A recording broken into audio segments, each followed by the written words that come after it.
Hello and welcome to an Infinity the Game battle report. Today we are playing the Japanese Secessionist army versus Vanilla Combined army, and the scenario is Rain of Fire. If you're not familiar with Rain of Fire, it's one of the tag raid scenarios. Featuring, as you might have guessed from this image on screen right now, one of the mega beasts introduced in Tag Raid. Now, that's not one of the Tag Raid beasts. I've been trying to get access to one of those miniatures. I've got a mate that has the full Tag Raid set, but I just have not been able to line up a game with him. So instead, we've got this gentleman substituted in instead. This is a Phoenix from Kingdom Death monster. I told my opponent, Owen, for this game just to bring along one of his KDM pieces to use as one of the big monsters, and while I was fully prepared to have this image with black sensor bars, covering whatever horrific phallus slash genitalia slash etc. pieces that I've come to associate with KDM sculpts, Owen did me a solid and instead chose a piece that frankly is relatively tame by Kingdom Death standards, with not a single censorable, YouTube demonetizable appendage inside. Phoenix is an awesome model, and today it will be playing as a Steined Rage, essentially a huge dragon, in Rain of Fire. Rain of Fire, effectively as a scenario, is really just quadrant control, but it's quadrant control with a Mega Beast. This thing is Armor 8, BTS 10, total immunity, 10 wounds, has a total reaction burst for heavy flamethrower, and a 16-inch range guard close combat attack, although its CC stats just kind of average, and is considered hostile to both players, with the reactive player in each turn deciding what this creature's AROs are going to be. So in terms of scoring the scenario, it is just quadrant control, except rather than the zones being worth 2 points for controlling more than your opponent each round, they're just worth 1, and those 3 points instead can be scored by being the person that does the most wounds to the Steined Rage, which means that if you do 6 wounds to it, it's obviously only got 10 plus the unconscious state, which means that by definition, if you do 6 wounds to it, you will secure those 3 points. And of course, if you kill it, then you also, by definition, secure those 3 points. Now, as you might imagine, this scenario is kind of cheesable because the Mega Beasts have wounds, and they are okay, but only okay in close combat. They are a threat to non-CC experts. What this means is if you wanted to play Combined Army, you could, for example, take a whole bunch of Protheon pieces and essentially treat these Mega Beasts as a kind of walking midfield buffet. And to be perfectly honest, I was considering that as my plan for this game before I got a request to play a game with ninjas. And so, with that in mind, channel supporter Anthony P, thank you very much for the request to play a tag raid monster game. This is that game. And Kyle, thank you very much for the request to play a game with ninjas. This is that game. So, with that background out of the way, let's jump into the lists, then into the table. So, as mentioned, channel supporter Kyle made a request for a game with ninjas, and if there's ever going to be a game where having some close combat experts is going to be particularly worthwhile, it's in this kind of a tag raid scenario. So this seemed like a good moment to do it.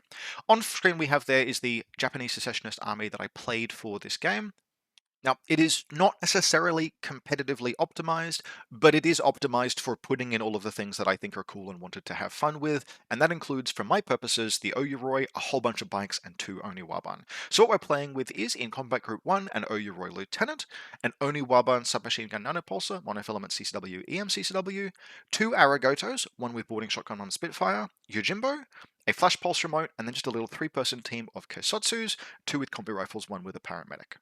Now, in this scenario, from memory, you are supposed to have access to both a free Beast Hunter and a free Trip Hammer. We elected, for the purposes of sanity and time, to just play with a free Beast Hunter each, which in this case went into Combat Group 1. Combat Group 2 is then a second Oniwaban, again Submachine Gun Nanopulsar, the cheapest profile, 34 points, another Aragoto with boarding shotgun, and 2 Ryukens, both of them the HRL Mine Layer profiles, which I'm intending to use kind of as hard ARO pieces, and try and recover with the paramedic if they go down. Now, there are a few things to note about this as a list because it is making some sacrifices. I think the Aragoto actually are exceptional pieces as far as JSA goes. They are very effectively costed, like 15 points for a regular model, that boarding shotgun profile, apart from the fact that it's on a whopping huge Silhouette 4 base. That's a fantastic package. Super fast, reasonably statted, Mimetism, Ballistic Skill 12, they've even got like okay armor and BTS from memory for just 15 points. That's awesome. Like you'd be paying 14 points for something like a Nox Trooper in Combined Army. This is 1 more point than that, and it is a genuine rapid offensive unit. The bikes are super cool, and the closest thing, including them alongside the Oyuroi, has to a downside in this list is that is 5 models on 55mm bases, which actually is kind of a pain in the ass to deploy. But they're very solid pieces, and I'm relying on them, and then just this bunch of these cheap orders because the rest of my points are being consumed by these two Oniwaban and the Oyuroi. Now, the Oyuroi is excellent. Yes, it has lower armor for a main battle tag at only 7, but it has Crazy Koala's Mine Layer, AP Heavy Machine Gun. Multi would be better, but AP HMG is fine and a little cheaper. And it has genuinely good close combat with an explosive CCW, it's excellent fizz, and very solid close combat stats and martial arts. It also, and I think it's totally unique among tags in this respect, it also has stealth, which means that unlike pieces like, for example, the Guija, it can genuinely just waltz its way through repeater networks if it has to, which can be a very big deal some of the time.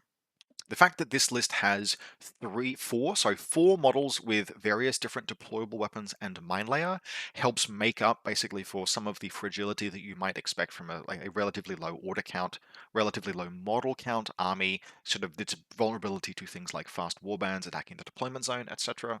Just generally, it's a solid add to the force mix and gives me a big gun. And that's one of the things that JSA generally does kind of need, because Yojimbo is really the only accessible smoke that the entire faction it has. You will see Yojimbo in basically every JSA army because of this reason. He is good smoke, but he's the only smoke they have.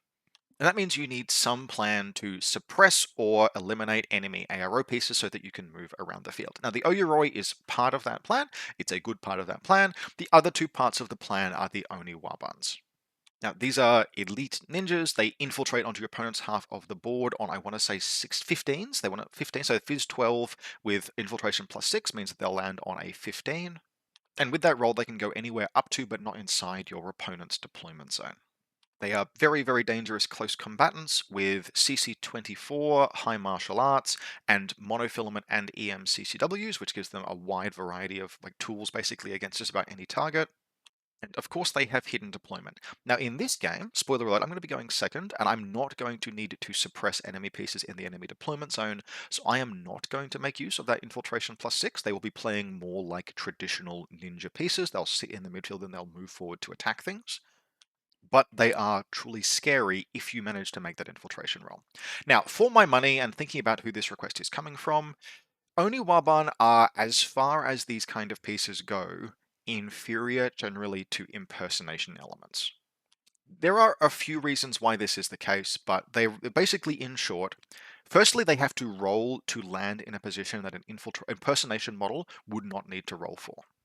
Secondly, on the attack, they are less durable than things like Speculokillers or Hassassin for days, and that's because for a model like a Speculokiller or a Hassassin, the two impersonation states effectively act as a kind of second wound, or certainly a second chance to make it through some kind of situation that you're trying to thread in order to launch your attack.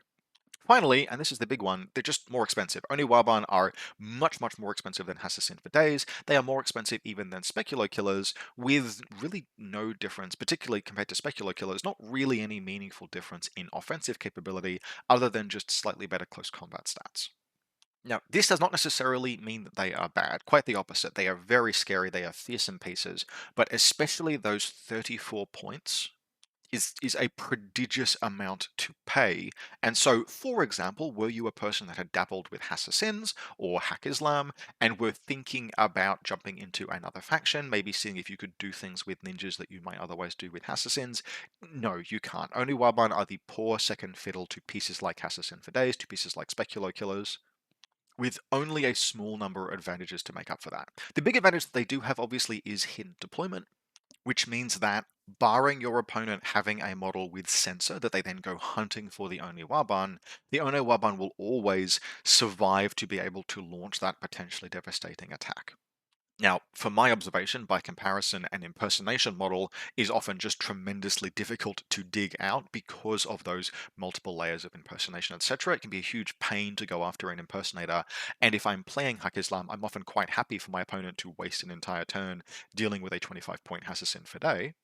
But if you are looking for the ability to truly launch an attack only on your own terms, really there is no substitute for hidden deployment. Otherwise, in this list, the only thing I think that's worth mentioning are those two Ryukens with heavy rocket launchers. For 25 points, if you have the SWC spare, and I did in this list, these are kind of just cool pieces. A Mimetism 6 X-Visor HRL is very solid as if, I mean, it's only burst 1, it's only ballistic skill 12. Ultimately, you're just using these as delay pieces, but they can be surprisingly effective as delay pieces, and they're not too hard to recover with things like a paramedic should the worst happen. I have these just in an entirely disposable combat group 2. I'm just hoping that they last long enough to provide some orders for that second Oniwaban, so I can attack with it if I need to.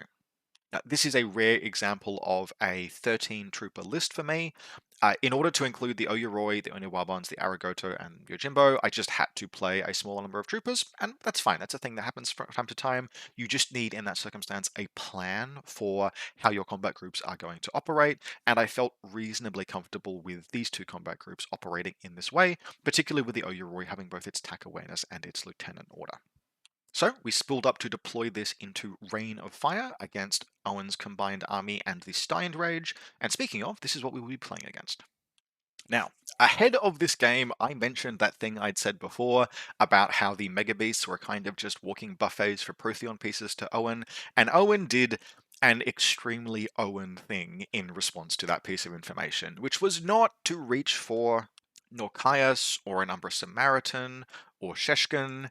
Nope. Owen has once again gone and put Kodali in a list because if ever there were a time, this was her game. The rest of the list is actually a really solid shell. Like, this is a scary combined army list, albeit one that is thinning itself out just slightly to fit Kodali. So what have we got here? We have an anathematic hacker lieutenant, scary piece, tremendously dangerous, particularly with a missile drone, which we'll see in group 2.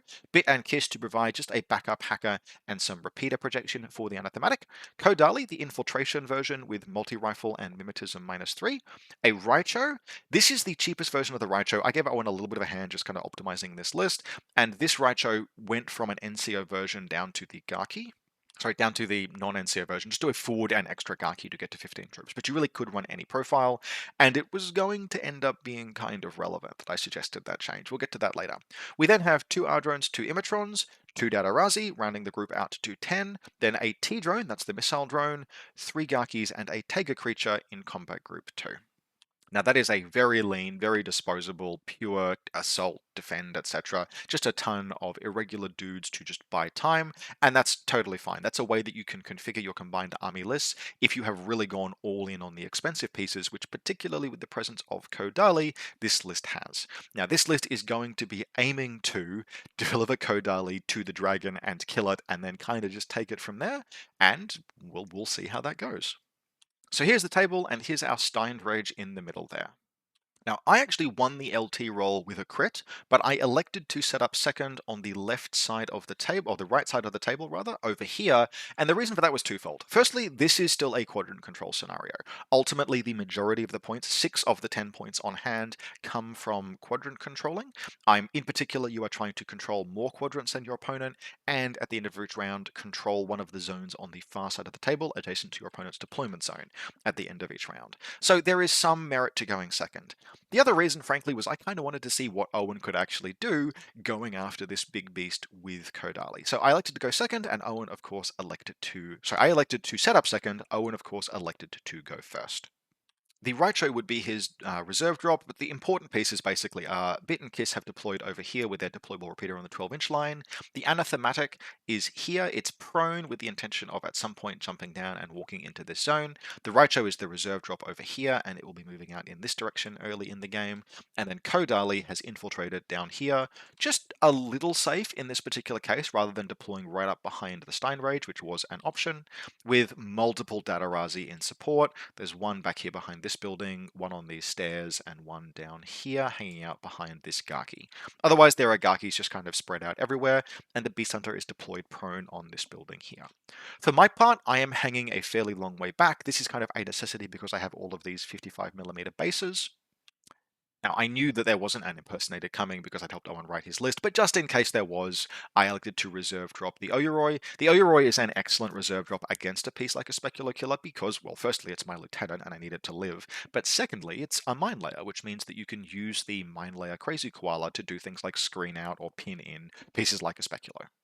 So it would reserve drop over here behind this building, but otherwise we have an Aragoto boarding shotgun back here behind this building. We have down here the Aragoto Spitfire, another Aragoto boarding shotgun here, Yojimbo behind this sort of like this building here.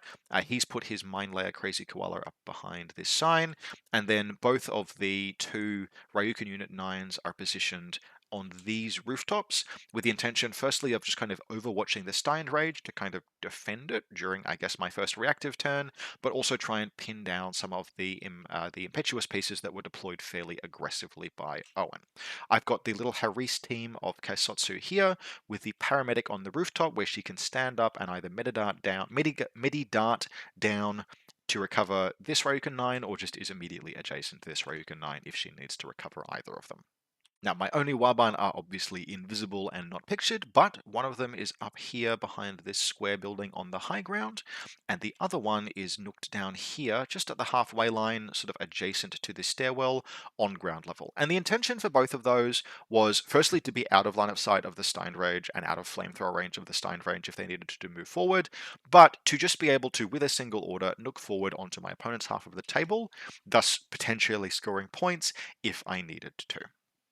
Now, in this scenario, each player nominates a Beast Hunter or a Master Hunter who gets significant bonuses against the Mega Beast, which is otherwise very high armor, very high BTS, very high wounds, total immunity, and with a rule that makes it more resistant to ballistic skill attacks. It's like ballistic immunity, which gives it an effectively extra 3 armor against BS attacks. Owen, of course, has nominated Kodali, and I have nominated my Oyuroi. You also get +1 burst with all of your attacks against a Mega Beast. So Owen is going first, and he does some judicious impetuous movements, but the main thing ultimately is that after a little bit of finagling, Dadarazi are able to place a couple of smoke grenades. Now, the Stein Rage is taking reactive dodges in most of these cases. Its CC is not actually good enough for me to take a 16-inch. It has a 16-inch control area, by the way. Its CC is not good enough for me to take a 16-inch guard attack against things like Dadarazi. So it's mostly dodging, and it's slowly dodging back towards my deployment zone away from Kodali. However, Owen is able to get a couple of smoke templates down, basically in the way. I reveal both of my Ryukin 9s during this turn, but they whiff pretty impressively. They are mostly going to be shooting against things like Dadarazi, who are going to throw smoke in response. It's not a huge deal. They have a fairly low chance of winning that face-to-face roll. It's going to be like 12s versus 17s, but I do lose all of those face-to-face rolls. And regardless, the Dadarazi, having moved forward, start laying some smoke grenades down. So they say Owen gets enough smoke down to enable Kodali to then safely get out of her nook and begin moving forward toward the Stein Rage. He doesn't. I ask him if he'd like to declare a ballistic skill attack through smoke, because if he does, I will absolutely burst 4 heavy flamethrower her. But Owen has no interest in that and instead gets Kodali into close combat.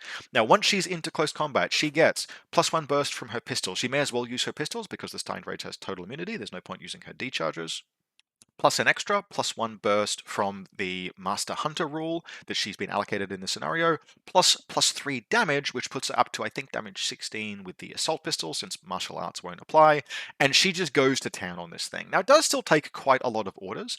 Ultimately, Owen only needs to deal 6 wounds to it to get it over the threshold, and just hard lock in those 3 points. And he does over the course of, I think it takes him 4 orders to deal 7 wounds to this thing. Now, you'd think this thing is a dragon, it's huge, it's colossal. Yeah, it is, but it's not actually that good in close combat. Some of the other Mega Beasts are, but this one Kodali will comfortably beat, particularly when she's rolling Burst 3 with Martial Arts, etc. And she just rips through it. She rips through it, and she comes out the other side with all of those Prothean wounds. Obviously, she's at the maximum of +2 Prothean wounds, so she's now a Mimetism 3, 3 wound model, and Owen leaves her in CC with the Mega Beast. If he'd wanted to get her clear, he basically would have had to have kept fighting it until it died, and he didn't quite have the orders to do that because it was relatively important that he actually contest zones. And in order to contest those zones, this anathematic reveals itself by jumping down here. The Raicho moves out and around using its tactical awareness order, and then a coordinated order moves them the rest of the distance forward. So the anathematic is going to end up revealed, but in this nook behind this high ground over here, relatively safe, question mark, and then the Raicho will end up relatively safe, question mark, in the gap between this sign and this building here. So that's a nice, tasty 70 plus point model in each of those zones, and Owen passes the turn to me.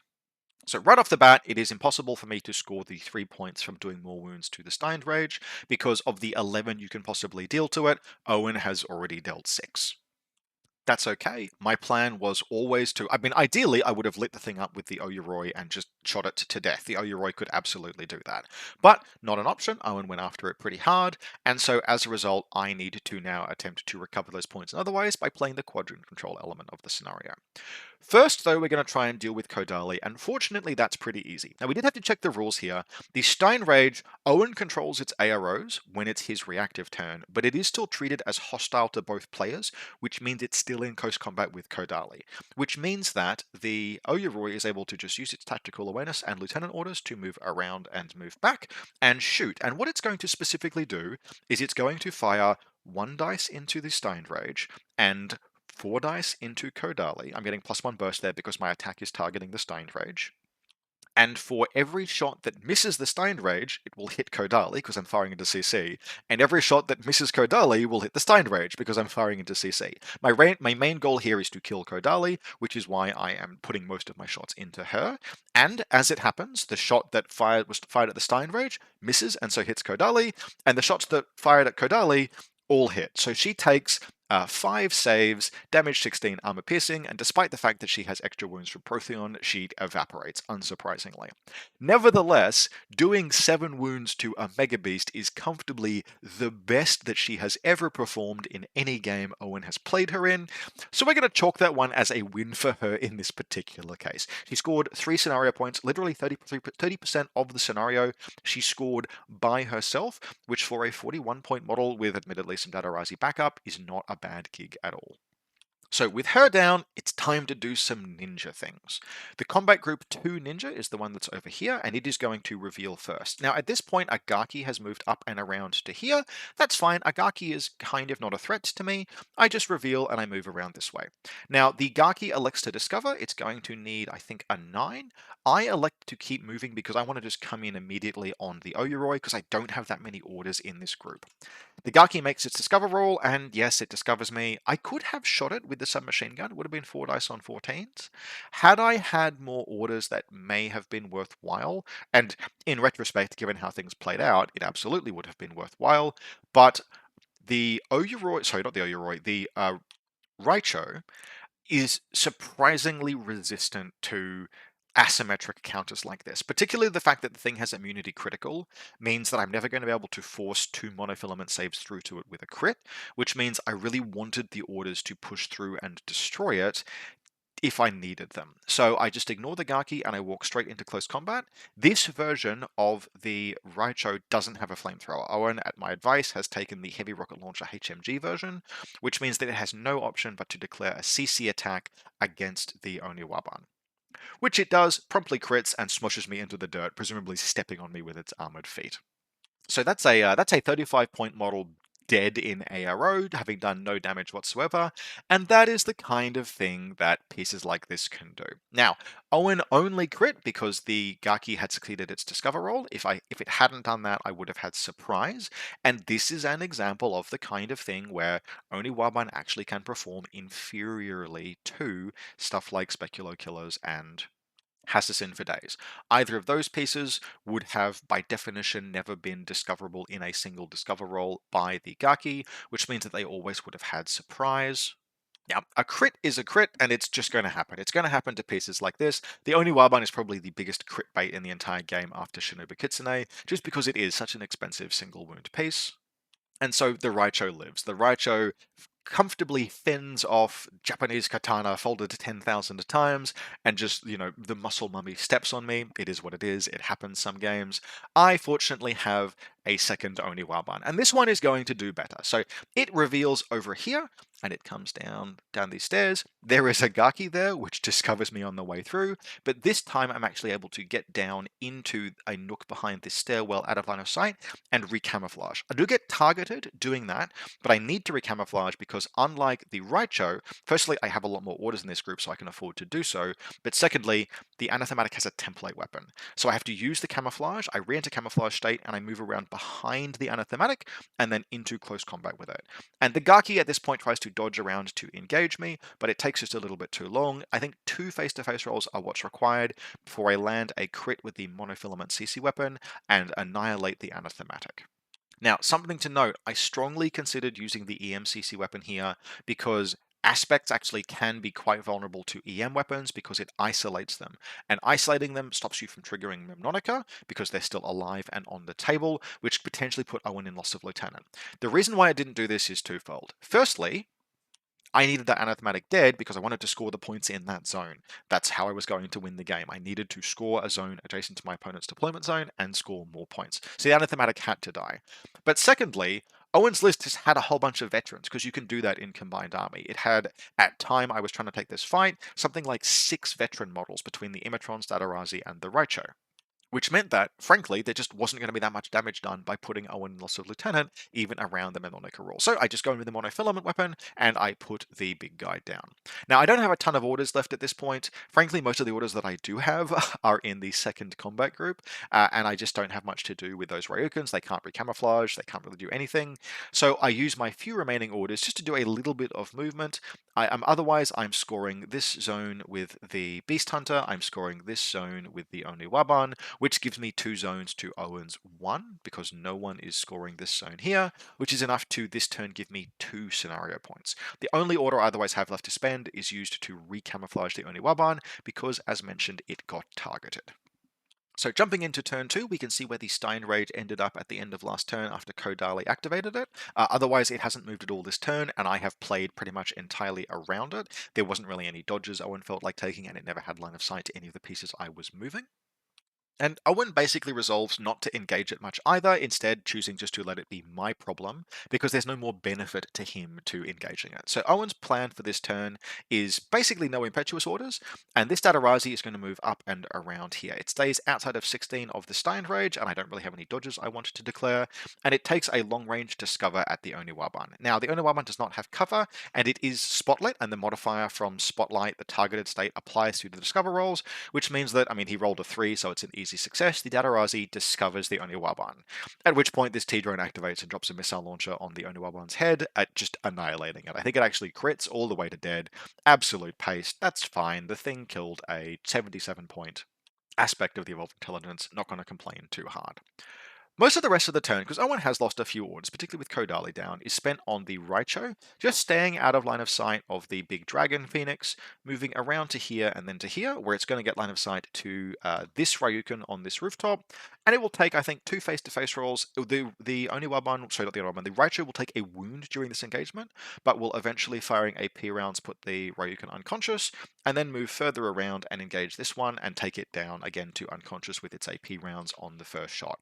Now, there's a little bit of an argument potentially for using shock here because I do have a paramedic nearby, but they are armor 2, and he didn't really have, like, it would have been terrible if they had passed those rolls, so you really could go either way on that one. Chose to fire AP rounds. Otherwise, not a ton of things to spend orders on other than just moving a few troops up to occupy this zone here and using Bit and Kiss to just spray a bunch of repeaters out. The important thing is he gets one down sort of around here to basically to protect the Raicho so that it then moves forward and it moves into this nook here, which is just going to put it in like my half of the table, which is a 70-something point model now in a zone adjacent to my own. So I need to stop Owen scoring. Because Owen's got those 3 points banked from doing so much damage to the Stein Rage, I really need to stop him from scoring that. And so putting the big tag there with a Gaki, I think somewhere around here or here, just as a bit of a picket piece, a Datarazi back here watching it as well, and then a repeater really puts it in a position where it is as safe as it can be, and I'm going to have to try and go after it with this Stein Rage defending the damn thing. So I begin my turn.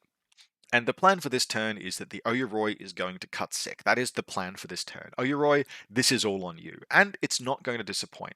It's got I use 1 command token to flip the single Aragoto that is still alive in Combat Group 2 into Combat Group 1, which gives me actually a fairly healthy order pool that is all going to get washed through the Oyuroi, including the Lieutenant Order and Takaware Order. So it's going to move sort of like on a path around here, strafing the big bird as it goes, and after I think 3 orders of shooting, shooting, I will actually put it down. These things are pretty resistant. Mega Beasts are pretty resistant to ballistic skill attacks, but the Master Hunter has bonuses that counteract those negatives, and all this thing can do at that range is dodge. If I moved closer, it certainly wouldn't CC attack, because I would absolutely CC it back with an Oyuroi. And so after about 3 orders of shooting, I do the remaining wounds to it, and I put it, in fact, all the way to dead. The Oyuroi then continues circumnavigating around this way. It's a tag, it's very fast. I put down, I actually don't kill, but I drop the Datarazi here prone, which moves to hide from the tag's big guns. And I sweep around this way, kill the Gaki, and kill the deployable repeater that is protecting the Raicho, and then whoop into close combat with the Raicho we go. And this time, the Raicho does not survive. I crit it with the Oyuroi's explosive CCW. It was wounded already, and it goes all the way to unconscious from that attack. I then move away and coup de grace it, just so that the tag pilot doesn't get out and shoot me in the back, and I put the Datarazi down here as well.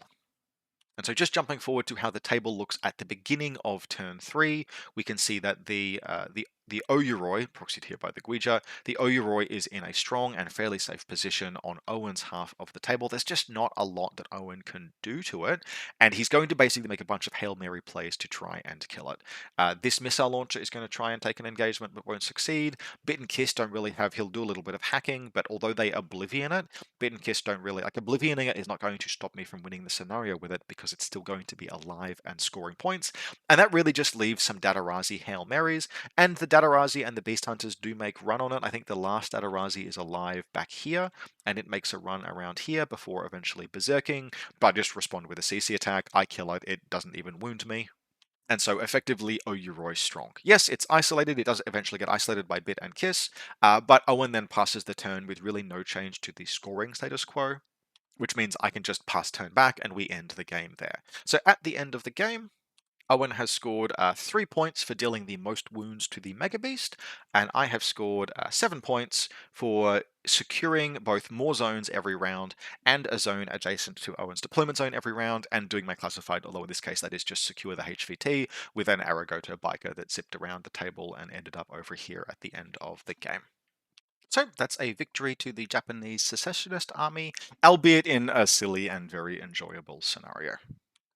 Just in terms of appraisals of the tag raid Mega Beast scenarios, they actually, that was fun. The Mega Beast genuinely does play really as more of a kind of natural hazard than a hugely, like, it's very, very important to the scenario. You have to play around it, but it's also not hugely challenging to play around. None of the Mega Beasts are actually good enough in close combat to beat close combat experts, and they are really just exactly durable enough to be kind of just enjoyable punching bags if you really put your back into it. Like, this thing got taken down with pistols, right? 7 of the wounds were dealt to it just by a model in close combat using her pistols, admittedly with some big buffs to those, but that kind of showcases really the thing about the tag raid beasts is that they're big, they're fearsome, but they are just dangerous enough to make like good horror movie villain style pieces, mobile hazards that add a big fat extra element to the game table, rather than being something that is impossible to play around. I actually can't imagine how quickly these would have gone down. If we had added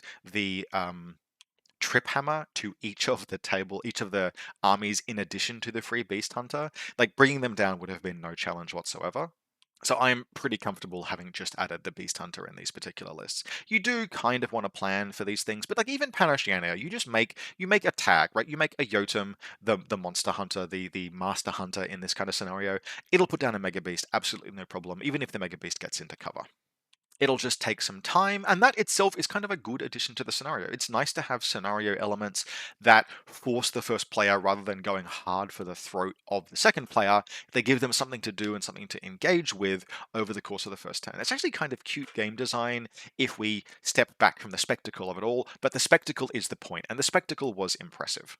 So big thanks to Owen for bringing along the giant, horrific, hand-covered Deathbird for this particular game to give us a Monster Hunter beast to play with. And big thanks to channel supporters Anthony P and Kyle for the requests that led to this scenario and army permutation. It was good, solid fun. As always, if you want to support the channel, you can do so via the Buy Me a Coffee link in the video description below, or by becoming a channel member. Big thanks to everyone that has so far. In terms of future content, hopefully some more battle reports on the way somewhat soon, but other than that, there are a lot of faction-focused top videos that I've gotten requests for. and I have a number all on the shortlist that I'm hoping to get to soon. Those are going to be prioritized by requests from channel supporters, and then within that list, things that I particularly want to talk about or I think would make good videos. Suffice to say that the list of faction focuses is long, but I'm always happy to take requests on that front and hear what people are interested in hearing about. As always, I hope very much that you enjoyed this, and I will see you next time.